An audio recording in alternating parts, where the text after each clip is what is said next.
Sir మీరు చెప్పారు నిజాన్నే చెప్తున్నాము, ఏ పార్టీకి సపోర్ట్గానో ఏ పార్టీకి వ్యతిరేకంగానో ఈ సినిమా తీయట్లేదని. ఇంత నిజాన్ని ఉన్నదాన్ని చెప్తున్నప్పుడు కేటీఆర్ గారు ట్వీట్ చేశారు ఈ సినిమా బయటికి రానివ్వను అని. ఎందుకు చేసుంటారు సార్? అంటే కేటీఆర్ గారైనా ఇంకో రాజకీయ పార్టీ అయినా ఇంకో రాజకీయ పార్టీ అయినా వాళ్ళకేం కావాలో ఆ పాయింట్ ఆఫ్ వ్యూని ఆలోచిస్తారు. అది రాజకీయం తప్ప వ్యక్తిగతం అని నేను అనుకోవట్లేదు. ఎందుకు వ్యక్తిగతం అనుకోవట్లేదంటే ఇదే కేటీఆర్ గారు ఒకసారి జర్నలిస్ట్ మీటింగ్ జరిగినప్పుడు జర్నలిస్టులు అందరినీ ఉద్దేశించి మాట్లాడుతూ మీ జర్నలిస్టులు చాలా గొప్పోళ్ళు ఉన్నారు, ఉదాహరణకి షోయబుల్లా ఖాన్ అనే ఒక జర్నలిస్ట్ ఉన్నాడు, నిజాం నిరంకుశ పాలనకు వ్యతిరేకంగా పోరాటం చేసినందుకు వార్తలు రాసినందుకు ఆయన్ని చప్పల్ బజార్లో చంపేశారు, అంత గొప్ప జర్నలిస్టులు ఉన్నారు అని చెప్పారు. ఇంకో విషయం ఏంటంటే అదే కేటీఆర్ గారు నేను మా తాత చెప్పిన మాటల ధైర్యంతో పెరిగాను నేను, ఆయన పేరు మర్చిపోయే తాత, మా తాత రజాకార్లకు నిజాం వ్యవస్థకు వ్యతిరేకంగా పోరాటం చేసినవాడు, ఆయన ఫ్రీడమ్ ఫైటర్ పేరు వచ్చింది, అతనికి డబ్బులు వస్తాయి, ఆ డబ్బులతోనే మేము పెరిగాము, మొన్నదాకా వచ్చాయి అతని డబ్బులు అని చెప్పేశారు. సో కేటీఆర్ గారికి ఈ వ్యవస్థ మీద చాలా క్లియర్గా ఉంది.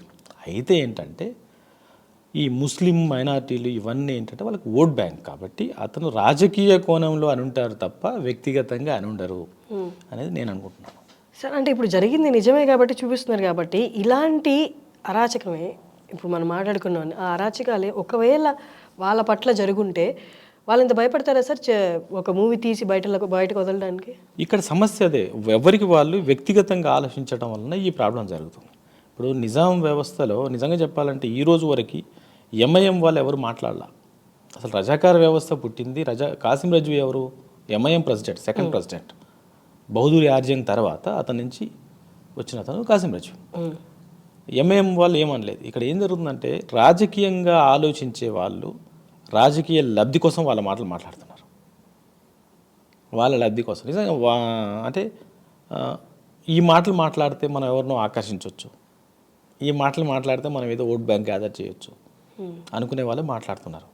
మామూలు ముస్లిమ్స్, నాకు ముస్లిం ఫ్రెండ్స్, నాకు సాక్షిలో ఒక జర్నలిస్ట్ ఫ్రెండ్ ఉంటాడు, 25 years బ్యాక్ నేను జర్నలిస్ట్ చేసినప్పుడు నాతో పాటు కలిసి చేసిన అతను టీజర్ చూసి నాకు ఫోన్ చేసి చాలా బాగా తీసినాం అన్న, పర్ఫెక్ట్గా ఉంది అని నాతో మాట్లాడడం స్టార్ట్ చేసి కాఫీ తాగడానికి కలుద్దామన్నా, నేను సాక్షికి ఇక్కడే వచ్చాను, సాక్షిలో జాయిన్ అయ్యాను, ఇక్కడే ఉంటున్నాను నేను అని ఫోన్ చేశాడు.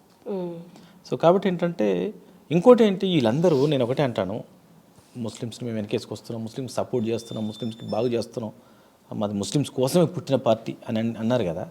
కాంగ్రెస్తో పాటు సొంత పోరాటంతో పాటు పుట్టిన పార్టీలే కదా ఇవి. మరి ఎందుకు పాత బస్తీ ఈ రోజుకి అంత గలీజ్గా, అంత నీచంగా, అంత డెవలప్మెంట్ లేకుండా, అంత ఎడ్యుకేషన్ లేకుండా ఉంది? ఏం చేశారు మీరు? వీళ్ళు ఎవరు ఏమీ చెయ్యరు, కానీ ఇలాంటి ఓట్ బ్యాంక్ కోసం వాళ్ళు మాట్లాడతారు. కాబట్టి అలాంటి వాళ్ళ గురించి భయపడాల్సిన అవసరం లేదు, అలాంటి వాళ్ళే ఇలాంటివి చేస్తారు.